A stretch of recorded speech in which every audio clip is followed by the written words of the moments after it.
Are you defending your ego or your truth? Hi, I'm Anne-Margaret with this week's Sacred Sunday message to raise the vibration of your body, mind, and spirit. So, too many of us are walking around and wasting our own energy because of unresolved conflict in our lives. And there's only so much control we have over that conflict. We'll get into a lot today about this, but this talk is, a little warning, not going to be for everybody. So when we are in that area, that space of conflict, we must know the difference between our ego and our truth to truly recognize how we can resolve it and move forward. So in today's talk, I'm going to talk about the four ways of really recognizing how to find common ground, and then also for spiritual practices that help to align your frequency with this knowledge, and also introduce something called the like the third perspective, I'll call it. It's so valuable. So thank you guys for joining me. I know there's a lot of conflict out there in the world right now, and I promise you investing in this very short video will help you in your life and perhaps save some of those relationships, okay? So thanks for joining me.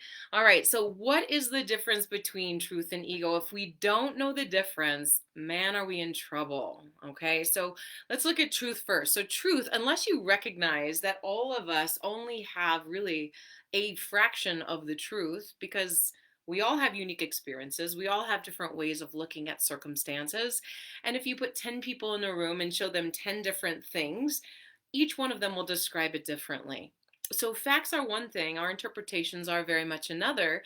But we think that if we can just get everybody to interpret something the same way, that's the way to resolve the conflict. But it's not. There's a third option that we can look at. So let's look at the individual truth. Each one of us has our own way, and that means that not only each one of us has our own truth, but every single other person in this world has their own truth. So we get really stuck in a trap of invalidating or attempting to invalidate somebody else's perspective or somebody else's truth, and that doesn't get us anywhere. I'm sure you've noticed that in your own life.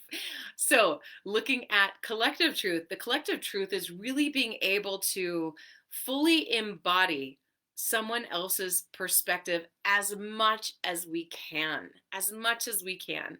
Now, empathy is one thing. Compassion, it helps with that empathy, empathizing. But if we don't recognize that it is actually impossible for us to ever fully know what it's like to be in someone else's shoes.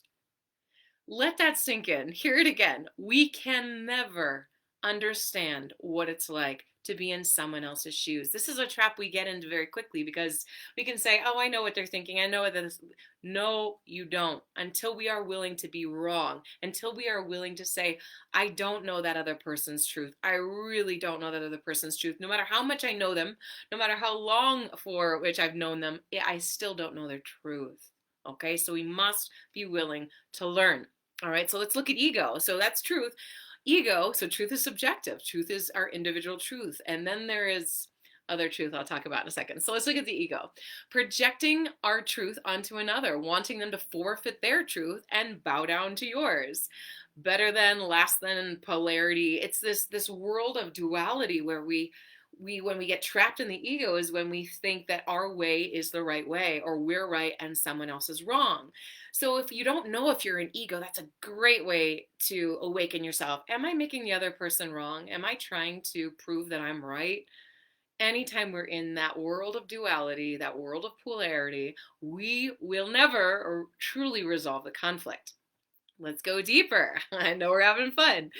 All right, so the power, when we go through something, the power of an apology, I want to talk about that before we go a little further. When we realize that we've wronged someone intentionally or unintentionally, we have an opportunity to take ownership. So this is not just taking ownership for what we said, what we intended, what actions we took. But there is such, and this is why this talk may not be for everybody, there is such richness and power in owning how you left somebody, even if it wasn't your intention. That's a really challenging aspect, and we'll talk more about that in a second. So, but also on the other side of things, over apologizing removes accountability from the other person. So, how do we find an energetic balance where we're not just apologizing for everything, but we're also recognizing the power that we have to upgrade our ability to communicate effectively in the world the way that we want to? All right. Conflict resolution. So, conflict resolution is two opposing viewpoints finding common ground in a third perspective. Ooh, the third perspective. I feel like I could write a book just on called The Third Perspective. It acknowledges the sovereignty in each person and then offers a soul perspective. So, if you think about the third perspective, it's really should be called a soul perspective, the soul perspective, not your soul perspective, but the entirety, the oneness perspective. And most people don't have the skill to go into that third perspective. So really check your expectations, because then you might slip back down into that third dimensional polarity. Okay. So with something like this, we look at it like couples counseling. Couples will go to a counselor, and I do a lot of couples counseling. I do a lot of partnership coaching where people come to me and they're trying to get me on one of their sides. Don't we do this? We try and look for affirmation of our own egoic trapping by get somebody else to affirm us, whether it be our partner, whether it be a third party therapist, whether it be through gossip and sharing to get other people to acknowledge our stance or what the way that we see things. Okay, so this is such a trap because it simply just affirms your ego. But having that neutral party very much helps bring that third perspective if you can have it. But to be neutral is another challenge. So, in order to find common ground, here are your 4 steps. You ready? Your 4 steps. First thing is be dedicated, ruthlessly dedicated to your own growth, not your own self mutilation, not your beating yourself up, but be ruthlessly committed to your self growth. If you left somebody else in a certain place and it wasn't your intention, clean it up. Even if it wasn't your intention, even if they were triggered in their own reality, to offer and apologize. I am so sorry. That is not what I meant. What I meant was this. I am so sorry that's how I left you. We get really sneaky about our apologies and gross, don't we? We go, I'm really sorry that you took it that way. I'm really sorry that you interpreted my words that way. That is not taking ownership, right? That's still thwarting accountability to others. But if we can go, wow, I left them in this way, and we're not gods, we're human, we're gonna screw up.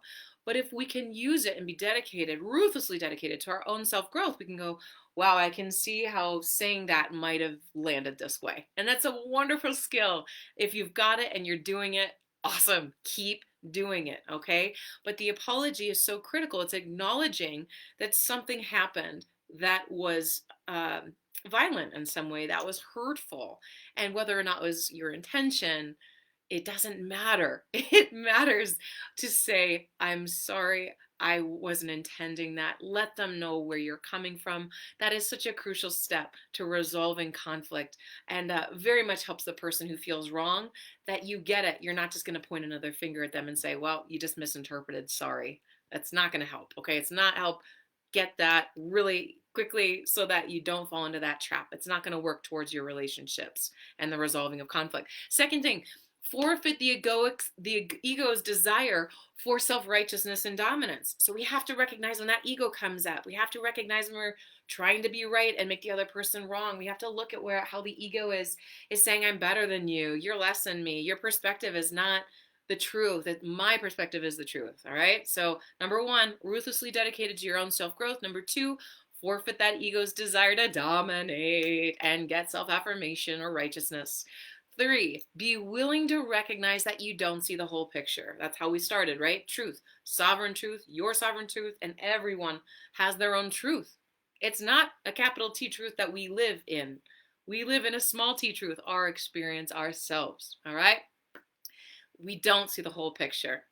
Number 4, be willing to apologize for the impact you never intended. And I just talked about that. So excusing yourself for whatever impact you made really brings a weakness to your communication.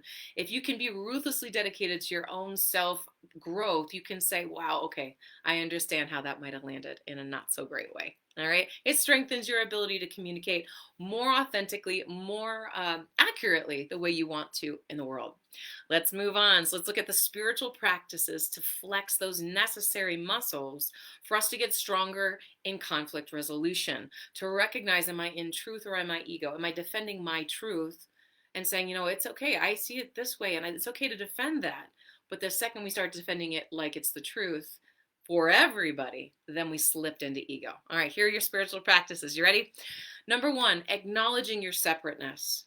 Acknowledging your separateness, that you have a very limited human point of view. All right, very limited point of view, that you might hurt somebody without intentionally hurting them. But what there is not to do is go and defend what you did because you didn't mean it. It wasn't your intention.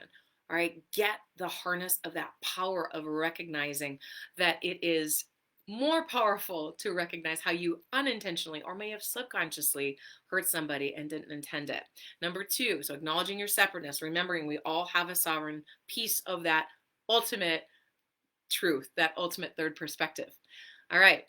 Secondly, the St. Francis prayer. Oh my gosh, I love this. I say it every single day. I love, love, love, love this prayer, right? Help me seek to understand rather than be understood, to love rather than be loved. All right. All of that intention, it seeks to understand rather than try and get the ego's affirmation. Okay. Number three, namaste. Okay. This is another thing, remembering namaste. So honoring sovereignty, once again, honoring that teacher, not only in yourself, but in every single person, every single engagement. If you can say, wow, this person has something that I didn't see. They're doing something. This person has a value and is a teacher for me in some way. Then we can find the true meaning of that namaste. It's bowing to that teacher and someone else and saying, oh, I know they have something really juicy for me. I know I'm ruthlessly dedicated to my own self-awareness and my own self-growth. Can I let them be a teacher? Can I let each person be a teacher for me, even if they are treating me in a really horrible way? That's the challenge. We'll get into that in a second. So not being threatened by an opposing view, recognizing that wisdom in all, okay? Fourth spiritual practice is honoring your truth while not masking it or mistaking it as the truth, all right? There's a beautiful, beautiful passage from the prophet on self-knowledge by Khalil Gibran. He said, say not I have found the truth. Say I have found a truth. Say not I have found the path of the soul. Say I have met the soul walking upon my path. For the soul walks upon all paths. The soul doesn't grow, neither grows like a reed, like in a straight line or a sounding line. The soul unfolds itself like a lotus of countless petals. All right, so if we remember that, we can recognize that each person has a petal that they're opening. If somebody is very strong in their self-assurance of how right they are, and maybe you struggle with that, maybe you look at that and say, you know what, I could flex that muscle a little more. I won't do it to the point of hurting somebody else, but I could flex that muscle a little bit more. All right, what to do when there is no opportunity to resolve. This is the final piece I want to leave you guys with, all right? The person is deceased or the person's unwilling to engage. So maybe they cut you off, okay? There is an egoic trap when you are doing this on your own. The egoic trap is the temptation to stop at ego and exponentially just be tempted by, oh, I was right, they're wrong. I'm right, they're wrong. You get like 100 people in the room and say, yeah, they're wrong. But that's not going to leave you with you and your heart are connected to love. So how do you know you've done this? The person's still wrong in your eyes. You don't respect that person's point of view or actions. You really think you have the answer, and you're really void of really connecting with that overflowing love in your heart. No namaste, okay? There's no namaste in that. The freedom, if you're more committed to freedom, you look at the resolving the conflict within yourself and choosing a belief that returns you to your heart. I have had this experience. I would choose, instead of waking up and being angry at the person not resolving something with me, I'm sure we've all had this. I woke up every single day, and it was a 2-year span where I said, I know that they're doing what they think is right. I know they love me, and I respect their truth. It's incredibly hurtful, but I love them. Waking up, choosing love every single day. Not like love, oh, they all wake up eventually, but really trying to respect their perspective and on acknowledging that we do not have access to that fully, okay? So remember, guys, do your best. Those four conflict resolution steps, ruthlessly dedicated to your growth, Forfeit your ego's desire for self-righteousness and dominance. Be willing to recognize you don't see the whole picture. And also be willing to apologize for something you didn't intend. All right, keep practicing. I love you all. Thank you for raising your vibration. If you need one-on-one counseling, reach out to me. Till next time, you all keep raising the vibration. All right, bye everybody.